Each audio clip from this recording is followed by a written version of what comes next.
Hi, welcome to Why the Book Wins. My name is Laura, and today's video is part of a series I do where I compare books with their movie adaptations. And through these videos, I discuss why the majority of the time, when it comes to the book versus movie, the book wins. Now, having said that, I enjoy watching movies just as much as I enjoy reading books. Like, I love both. So I do give unbiased reviews of both book and movie, I think, for the most part. I also wanted to let you know that this is available as a podcast. And so these tend to be about 30 minutes long, but especially for ones that go over that, if it just works better for you to listen to it as a podcast, they are available. So just search Why the Book Wins in whatever podcasting platform you use. I will also link to them down below for Spotify and Google Podcast. For Spotify and Apple Podcasts, because those are the ones most people use. So yeah, if you would rather do that, those are available too. And before we get into this video, I do want to say that there will be spoilers for both the book and the movie. So if you plan on reading the book or watching the movie and do not want it spoiled, then go do that first and then come back and watch this video. Without further ado, let's get right into today's video. Hello, my name is Laura and welcome to Why the Book Wins. Today we are talking about Death on the Nile, which is of course a novel written by Agatha Christie, published in 1937, and we are comparing it with the latest movie, which was released February 2022. And now there is a Death on the Nile adaptation from the 70s, however I have not seen that. But if you guys are curious how the 70s movie compares with this movie and the book, then comment down below on this YouTube channel and let me know that you would be interested in that. And I will watch the movie and make a separate video talking about how the 1970s film compares with all of this. And speaking of commenting down below, also don't forget to subscribe to this channel if you like books and movies. I also have a rare book collection, vintage books, whatever, all that stuff. Subscribe! I would love it so much. And so, onto the book, my book review, thoughts on the book portion of this video. So, in my late teens, I loved reading Agatha Christie. I read a lot of her different books, specifically her Hercule Poirot books, which I know I'm saying that wrong, but a lot of the books I read of hers featured him as the main detective, which is her most famous character. She also has Miss Marple, but Poirot is definitely more famous and well-known than Miss Marple. But yeah, so I've read this book. It's been over 10 years now, like 12 years, if not more, since I last read it. But I remember this one being one of my favorites because the ending, totally blew me away when I read this for the first time. And reading it this time was the first time since then. And so I remembered one aspect of the reveal, but even so, I still was trying to figure out who the killer was, because I was like, well, I remember something with this going on, but even so, I was questioning myself and trying to figure out who it was as I was reading.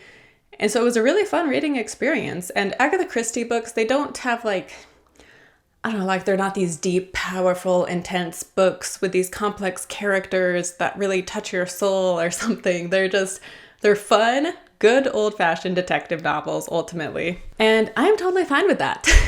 I don't need, this deep, touching book. Not every book has to be deep and touching and whatever, Sometimes I like one that's just kind of fun. And some of her characters are more complex, and she talks about, different human emotions and what causes someone, obviously, to kill somebody. But yeah, they're definitely not these deep character analysis type books per se. But yeah, I love her books. Agatha Christie is so well known. She wrote books in the 40s and 50s. And I don't think I've ever read an Agatha Christie book where I knew who the killer was. At least not until maybe closer to the end. But hers are so well thought out and clever, and I'm always so impressed when I read one of her books, which, by the way, I covered Crooked House last year, which is an Agatha Christie novel. I don't like my YouTube video for that, but if you want to listen to it in podcast form, that is what I would recommend. Because yeah, the YouTube, that was one of my first talking head YouTube videos, and it just isn't very good. Anyway, I did cover it though, if you're curious, so you can listen to that as a podcast. And so onto a summary, which I go back and forth on if I need to include a summary, because more often than not, people listening to this podcast or watching this video have already seen the movie or read the book, right? But I don't know. I know there's some people that have listened to these past episodes, and they hadn't read the book or seen the movie, but they were curious and listened to the episode. So I guess I want to make these accessible to everybody, not just people that have seen the book or watched the movie. So I guess I will continue doing them. If you already know the summary, I apologize, but I'll keep it brief for you. And if you're watching this on YouTube, I have, the chapters down below so you can skip past the summary if you don't need it. Anyhow, Lynette Ridgway is a smart, beautiful, extremely wealthy 20-year-old woman, and she has a very close friend, Jackie, and Jackie's family lost their wealth.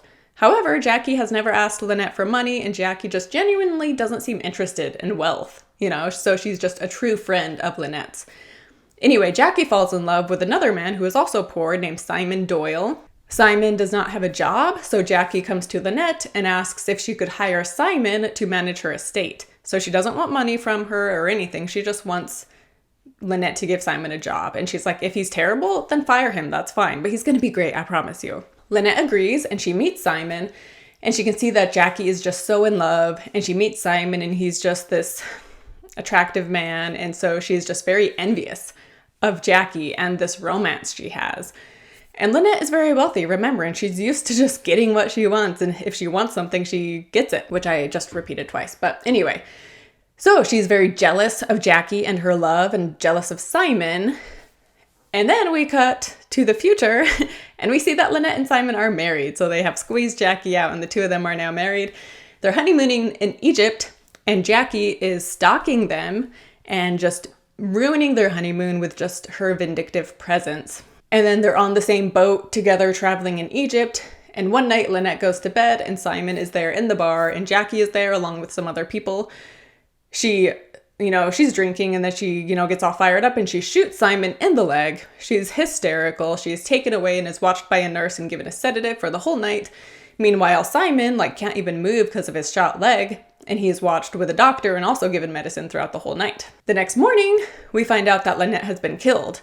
And Jackie has been framed, but it couldn't have been Jackie because she has a very solid alibi.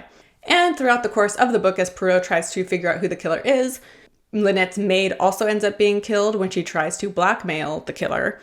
And then another person is also killed when they see who killed the maid and is going to reveal it, but then she is killed before she can say who the killer is. And then as far as the plot as to who it is, I will save that for later, but that is the basic premise of the beginning of both book and movie. And on to the movie. So this is the second Kenneth Branagh, Poirot, Agatha Christie movie. He did Murder on the Orient Express in 2017, which I have not seen. I plan on watching it and reading the book and covering it here because I haven't read the book either. I did see the old movie though, and so I remember the reveal at the end, but I still would like to read the book because that is considered such a classic for Agatha Christie. Anyway, I have not yet seen that. But if that's another one you would like me to cover, then comment down below and I will cover it sooner rather than later. Anyway, Kenneth Branagh not only directs these movies, but he also plays Poirot. And then I heard a reviewer complain with this movie, that it took too long, it just set things up too long before anything even happened. But that's actually exactly how the book was. Lynette doesn't die until the middle of the book. So it takes a while setting things up. So I didn't mind that in the movie because that's how the book was too. But some people I heard got bored for that first hour before anyone even dies. So I can see that, but I went into it knowing it wouldn't be till later, so I wasn't put off by that personally. But to talk about some of the behind the scenes with this movie, specifically just with how much it was delayed because it was supposed to come out in 2019, which I personally, like I said, this was one of my favorite Agatha Christie books. So I have been waiting for this movie for so long, it feels like. But in 2019, it was delayed because of delays with filming. Then it was supposed to come out in spring of 2020, which we all know what happened in spring of 2020, and so it wasn't released. Then it was supposed to release in 2021, but then it was once again pushed back because there was drama with the actor Armie Hammer, who plays Simon Doyle. And then it was finally released here in February of 2022. So they didn't recast Armie Hammer's character the way they did with Kevin Spacey in All the Money in the World. I guess they were just hoping that if they gave it enough time, the drama with Armie Hammer would have simmered down and it wouldn't prevent people from going to see the movie. Which, if you're curious, the drama with him, I guess he was harassing women or abusing women or something. But specifically, he was sending these weird messages talking about wanting to drink their blood. Something weird like that. Which I was a big Armie Hammer fan before in the past. And so when all this happened, it was definitely very disturbing. So that is why he You won't be seeing him in many things. Like, he was supposed to be in a movie with Jennifer Lopez, but with him, they recast him and reshot the scenes with a different actor. So we'll see, but his career, I don't know, it's not looking too good still. But anyway, so that was one of the reasons why it was kept being put off. But to talk about the acting, Armie Hammer is Simon Doyle, which honestly, like, he's not an amazing actor, but I thought he was fine in this. Like, I don't know. He was maybe a bit over the top at times, but I thought he was fine ultimately. And yeah, Kenneth Branagh plays Poirot, and he was good. I enjoyed him. He had some funny moments, and yeah, I liked him. Which all the acting was good in this. You have Gal Gadot, who plays Lynette, perfectly cast as Lynette, by the way, and she was amazing. I've never seen her. Actually, I saw her in Keeping Up with the Joneses, I think it was called. But that's it, because I have not seen Wonder Woman. If you have seen my video about superhero movies, you know that I do not like superhero movies. I'm tempted to see the new Batman though, but in general, I do not like superhero movies, comic book movies, whatever, so I have not seen Wonder Woman. I have zero interest in seeing Wonder Woman. Having said that, I was impressed with Gal Gadot in this movie. I thought she was really good. Tom Bateman plays Book, who is a character that was not in the book, which his name is kind of confusing for this because his name sounds like book, but it's like Bok, not book. Anyway, he wasn't in the book, but we will get to that in a little bit. Which, by the way, sorry if I'm like talking scattered or something, but I'm feeling a little under the weather right now. It hit me this morning, but because this is a new release, I only have so many days to record this before I need to release it. So I just had to film today anyway, rather than wait till I feel better. But anyway, Letitia Wright plays Rosalie Otterbourne. Sophie Oquendo is Salome Otterbourne, and both of them are wonderful. Emma McKay is excellent as Jacqueline de Belfort, Jackie. Annette Bening, who you may recognize, is great as the loving, controlling mother of Book. And then Russell Brand plays Windlesham, and he actually, there's some comedy in this movie, but none of it is with Russell Brand, surprisingly enough. And yeah, he's good in the more serious role of Dr. Windlesham.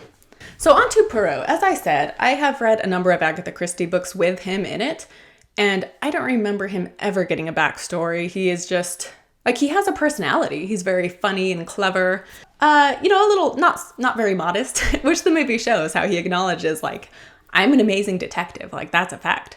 And I'm fine with that. Like I said, the Agatha Christie books, I love them for what they are, and they're not these deep looks into people per se. And so yeah, in the books, which I Googled this to be sure, because I don't remember ever reading backstory on Poirot, and so I Googled it, and yeah, Agatha Christie never gave him a backstory. And again, I was fine with that. However, in the movie, we do see more into him as a person. So the movie starts out with Poirot at World War I. We kind of get a look into why he has a mustache, which, Poirot is famous for his mustache. Which, by the way, in this and in Murder on the Orient Express, Poirot has such a ridiculous looking mustache. Why can't he just have a normal mustache? It's a bit too much, in my opinion. Anyway, so we learned that he got his mustache because in World War I, he messed up his face, and he had a fiance, and when she sees his messed up face, she's like, no bother, you'll just grow a mustache, and that'll solve that. But then his fiance ends up dying, I think, when she's in the hospital with him during that time recovering. If I heard correctly, I think she got some illness and died, is what I think happened. But I could have misheard. I'm not sure. And yeah, I don't know if Kenneth Branagh chose to give Poirot more backstory and have him show more emotion, which we will get to shortly. I get the feeling he did it because he's the director and he has that control and he himself plays Poirot, and so he wants to give himself more to work with in the role he's playing. Yeah, I don't know. I don't know if it was for Branagh's ego or not, but either way, I don't know. I just didn't feel it was necessary. It didn't ruin the movie for me, but I would have been fine not having any backstory on Poirot personally. But during the movie, we see him have an interest in Salome Otterbourne, and he has a hard time being open and vulnerable with her. And by the end of the movie, we see him at her rehearsal show, and so he's there before anyone else. Plus, he has shaved his mustache, so that shows that he has kind of let go of the past and his love for this, fiance he had 20 plus years ago. And also shaving his mustache, it kind of shows that he's open to being more vulnerable with Salome, which was fine. I don't know, it was fine. And then, yeah, in the movie, Bach is one of the victims. And Bach is a character that was also in Murder on the Orient Express. Like I said, I didn't see that movie, so I didn't realize that going into this. I read about it later that he had been in Murder on the Orient Express. But anyway, he dies in this. And so because they are friends, Poirot shows more emotion and sadness because his friend died. Because he didn't solve the crime in time to protect him from dying, you know? Which again, I don't know. I wasn't opposed to seeing Poirot show more emotion. But at the same time, I didn't feel it was necessary. I guess I'm neutral ultimately on it. Like, it was fine, but it would have been fine without it too. Did I mention Tom Bateman? I did. Yeah, he plays Buck. And yeah, he was a fun character, so I did enjoy him in this. Anyway, basically what I'm saying is, in all my time reading books with Poirot, I never saw him really show much emotion, per se. He never fell in love. He could have had friends die, but I don't specifically remember that. But yeah, these movies make him more human. So some people may like it, some people may not. I don't know. I'm neutral. But on to the suspects. So in the movie, everybody who is on this ship and who becomes a suspect is there for Simon and Lynette's wedding. Whereas in the book, they were just people who happened to be on the same boat as them. And the character Bach is there with his mother. And in the book, there is no Bach. Instead, his character is named Tim Allerton, and it is Tim there with his mother. And they are very close, as shown in the movie. And in the book, Tim does fall in love with Rosalie Otterborn, as shown in the movie. However, in the movie, they were in love prior to meeting in Egypt. Whereas in the book, they met in Egypt and they fell in love. And by the end of the book, I think they're engaged, or they're at least like together. Whereas, yeah, in the movie, the Tim character is Bach and he dies at the end. And so he and Rosalie aren't happily together. Also in the movie, his mom is against marriage in general. She's just has had a hard time with marriage apparently and just is very against her son marrying. Whereas that was not the case in the book. His mom was not against his romance with Rosalie. And in the book, Rosalie Otterborn is the daughter of Salome Otterborn. However, in the book, Salome is the author of like trashy sex novels. However, lately her novels aren't selling so well and she has become an alcoholic.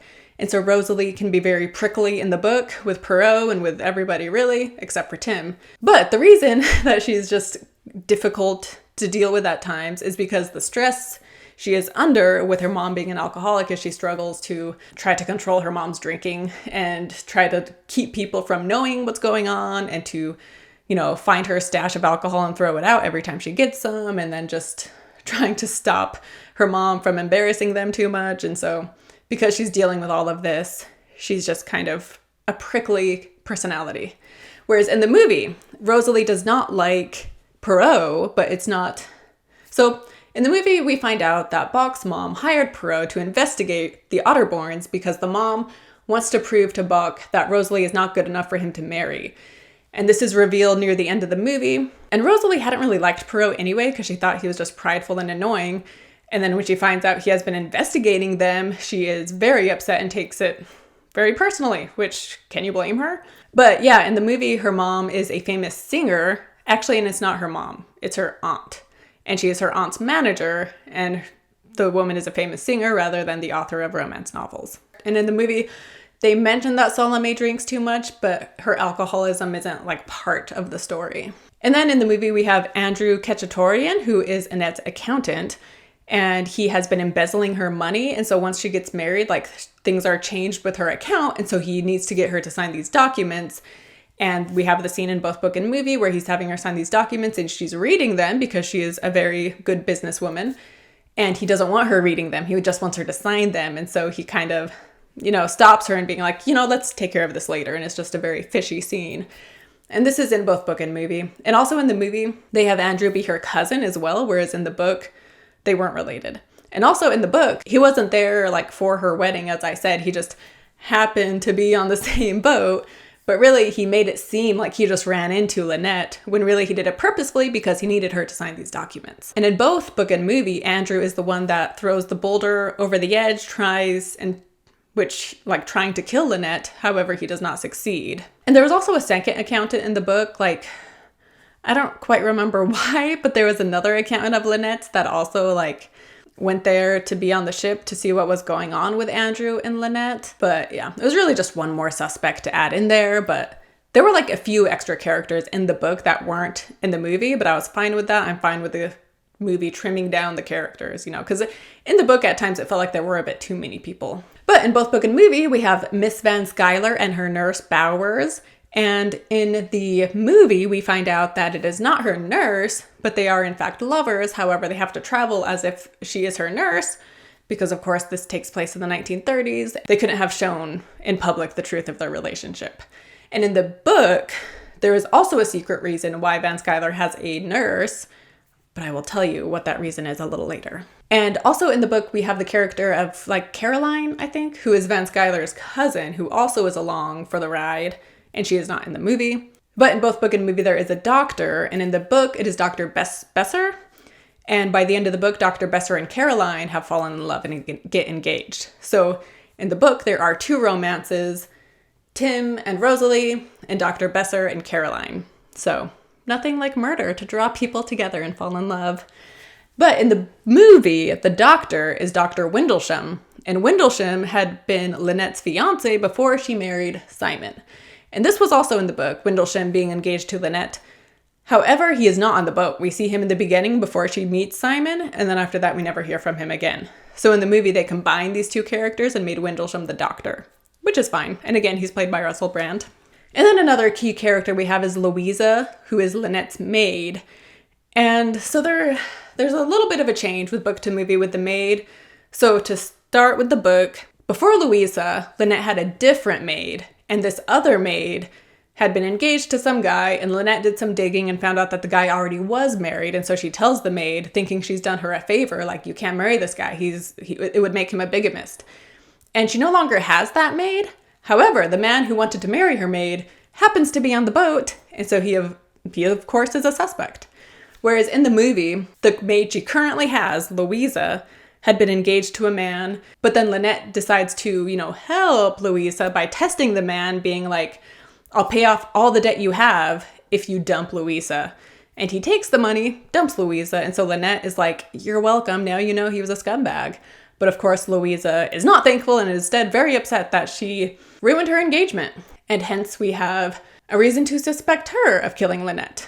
And then of course, the thing that is the same in both book and movie is that the maid comes upstairs by chance and sees Simon, which I haven't even revealed who it is, but it's Simon. Anyway, she sees Simon coming and going from the cabin, and so she knows it's him, and she blackmails him for money, but she ends up being killed. So that is the second death, and it was the same in book and movie, which I thought this was really clever in the book as well, is the reason she tells Simon she knows is by alluding to it when she is being interviewed by Poirot and Simon is there. And so while answering Poirot's question, she's telling Simon, maybe if I had come up during the night, I would have seen who came and went from the cabin, and so Simon, they have a secret discussion right there in front of Poirot. But anyway, I thought that was really clever in the book, and the movie includes that. And then another mystery that's going on in this is that in the book and movie, Lynette has a very expensive necklace, which is stolen the night she is murdered. And in the book, we learn that Tim has a friend named Joanna, who is friends with Lynette, and is just friends with a lot of rich, wealthy people. Anyway, Tim and Joanna are partners in this scheme where they make counterfeit jewelry, and they steal the real jewelry, replace it with the counterfeit. That way it takes some time for the person to realize their jewelry has been stolen, and by that time, Tim and Joanna have been able to do whatever they do with the stolen jewelry. And so, Lynette's necklace is missing. However, Nurse Bowers returns it to Poirot because Miss Van Skyler is a kleptomaniac and can't control herself from stealing things. And so Miss Bowers finds the necklace and sees that Miss Van Skyler has stolen it and returns it to Poirot. However, Poirot, once he has it, he realizes it's a fake. And so the diamonds in the book, they're pearls. But so they're still missing because the ones Van Skyler stole were the fakes. And also, this is the reason why Van Skyler has a nurse, is because she's a kleptomaniac. So Bowers is there to stop her from stealing, or when she does succeed in stealing, Bowers can, find the stolen items and return them. So that is the secret reason as to why Van Skyler has a nurse. Anyway, so Poirot sees that the diamonds or pearls or whatever, the necklace is a fake, and then he finds out that Tim stole them, replaced them with the fake, and so he is able to get the real pearls back from Tim, And he promises to him that he won't report him as long as he promises to stop stealing jewelry, which he does. And then he marries Rosalie. Or they get together, not necessarily marry. In the movie, it's similar because, again, the character of Bach, who is the Tim equivalent for the movie, he stole the necklace in the movie. There are no fakes, though. He just straight up stole the necklace because he wanted to marry Rosalie and he didn't have his mother's permission. And so he's like, if I steal this necklace, Rosalie and I will have enough money and it won't matter that our mom doesn't approve and that she's going to cut off my inheritance because we'll have this necklace and we can live happily ever after. However, when he finds out that Lynette died and all this drama, he's trying to return the necklace. And then when he's trying to return it, he sees the maid get killed. And then later on, Poirot is interviewing him and he's about to reveal who killed the maid when he is shot. And so this has changed because in the book, Salome Otterborn, who, if you recall, she was an alcoholic, Rosalie had found her stash of alcohol and threw it overboard. And so the day after the murder, she goes below deck to get some alcohol from someone who works on the ship. And while she is below deck, she sees the maid getting killed as she tries to blackmail Simon and Jackie. And then when Mrs. Otterborn is going to reveal who did it, she is the one who dies in the book. And yeah, to talk about Simon and Jackie. So they were behind this all. They orchestrated this whole thing. It was very well thought out. And yeah, I remember reading this for the first time and just, like I said, I was so blown away and so taken aback that it was them because their alibis were so solid. And I still think the whole gunshot thing with how she didn't really shoot his leg and he shoots his leg himself after killing Lynette, like genius. But anyway, so some backstory as to how this all happened, because the movie doesn't give you a backstory. But like I said, Jackie asks Lynette to hire Simon, and then Lynette is very jealous, and so she actually is interested in Simon, and she flirts with him, and, is whatever. And Simon will come home, and he'll see Jackie, and he just complains about Lynette, being like, oh, she's so bossy. But Simon really wants to live the glamorous, posh, wealthy life, and so he is trying to figure out a way that he can get Lynette's money. And Jackie can see that he just isn't very clever, and whatever plan he hatches is not going to work. And even though she's fine not having money, she loves Simon so much, dangerously, that she wants to give him whatever he wants. So she helps formulate this plan. And so she's like, okay, Lynette's already into you, so just go ahead and pretend to fall in love with her, and this is what we'll do. And my biggest complaint with the movie is that it was so obvious that it was Simon and Jackie, specifically Simon, because it was just so obvious. Like, Lynette is really wanting to go home when Jackie is stalking them, and he is so adamant that they stay. And that was not in the book. Like, Lynette wasn't trying to go home and Simon was convincing her to stay. They were both on edge about Jackie, but then at some point Lynette just decides to not be bothered by it. And so then she's like, you know what, whatever, if Jackie follows us, who cares? And so in the book, because Lynette wasn't so bothered by it, like, it wasn't weird that Simon was so adamant they stay. Whereas in the movie, yeah, he was very adamant that they stay. And it was just one of the many things that made it obvious it was him. And this isn't just me going into the movie, knowing the book, thinking it seems obvious. For one, I've watched a few reviews for this movie and all the reviewers said that they knew who it was before the ending was revealed. And also, I went to go see this movie with two of my sisters. And partway through the movie, one of my sisters leans over and whispers, Jackie and Simon are still in love and they're the ones who did it. And after the movie, I asked her if she ever doubted this suspicion. And she was like, no, I always knew it was them. I just thought they maybe had a third person in on it with them. So she thought Andrew Ketchatorian was in on it with Simon and Jackie, which wasn't the case. But so I will say, even though people may guess, like, oh, it's clearly Simon and also Jackie, still, the part with the gunshot wound in his leg is still very clever. And if anyone had guessed that ahead of time, I would have been impressed. Anyway, so that's my biggest complaint with the movie, I think, is it was just so obvious. And in the book, it was not obvious. And I went into the book remembering that that Jackie and Simon had something to do with it and that they were still in love. So even going into the book knowing they were still in love, I still was confused as to who actually did it. Whereas the movie made it too obvious. But anyway. And in both book and movie, in the very end, Jackie kills Simon and then herself. In the movie, it's much more dramatic where, like, they're hugging and she shoots him through the back and then it goes through her. Whereas in the book, they're getting off the boat and she, like, leans down and turns out she has a gun and shoots Simon and then herself. But yeah, she loves him so much and they don't want to be separated. And yeah, so that's how it ends. And ultimately, when it comes down to book or movie, which do I like better? The book is better. As I said, the mystery was much better in the book. The movie is well done. There is some green screen when they're in Egypt, which was obviously a green screen. But I will say the costume design was beautiful. I loved all the different dresses the women were wearing. Although I will say there's this weird scene where Gal Gadot is in this weird Cleopatra weird get-up thing. And that part I was like, what the heck? Why? What? It just seemed weird. But aside from that, the costume design was wonderful. And the cinematography was well done. And the acting, I think, was good. Yeah, I guess ultimately the mystery wasn't enough for me. And it was too obvious. So that was a bit disappointing. And then with Poirot's backstory and him, getting teary about Bach dying, which isn't a huge deal, but, whatever. And ultimately, I think this movie is worth watching. I don't think it's worth seeing in theaters, to be honest. I think just wait till it's streaming and then watch it. But I do think if you've read the book, I think the movie's worth seeing. But again, just wait till it's streaming. So that is Death on the Nile. The book wins. I hope you enjoyed this podcast, YouTube video, however you are watching this. I hope you found it interesting and helpful if you were wanting more information on either the book or the movie. They're both very similar. So Kenneth Branagh did stay very close to the book with just some mild changes, which I already went over. But anyway, thanks for watching this video or listening to this podcast. I really appreciate the support. It means a lot to me. And join me next week when I am talking about Enemy. The movie Enemy. The book is called The Double by Jose Saramago. If you have watched my YouTube channels, this is a book that has been brought up a lot. I talked about it in my January reading wrap-up. I also talked about it in my most recent book collection video because I got a first edition copy of it. Yeah, it's a good one. And it's a very special episode because I will have guests. Mike and Mike from the Forgotten Cinema podcast are on for the movie section, and we talk about the movie Enemy, which is a Denis Villeneuve movie starring Jake Gyllenhaal, based on the book The Double by Jose Saramago. So yeah, I think it's a really great episode, and I loved having the Forgotten Cinema podcast on there to talk about it. So definitely check that one out. And yeah, rate my podcast on Apple or Spotify, wherever you're watching. I would love a 5-star review.